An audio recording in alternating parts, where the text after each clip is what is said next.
மகாவிஷ்ணு வாமன் அவதாரம் எடுத்து அரக்கர்குல அரசன் மகாபலியிடம் 3 அடி மண் தானமாக கேட்டார்.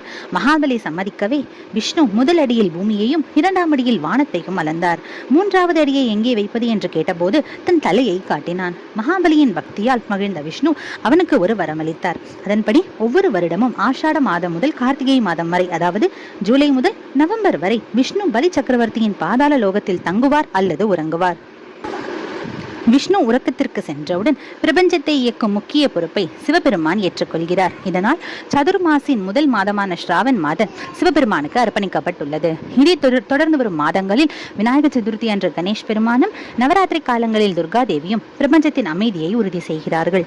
தீபாவளி பண்டிகை காலத்தில் செல்வத்தின் அதிபதியான லட்சுமி தேவியும் குபேரனும் உலகை நிர்வகிப்பதாக நம்பப்படுகிறது. விஷ்ணு கார்த்திகை மாத சுக்லபக்ஷ ஏகாதசியில் கண் விழிப்பார். அதன் பின்னரே சுப காரியங்களான திருமணம் போன்றவற்றை மீண்டும் தொடங்குகின்றனர்.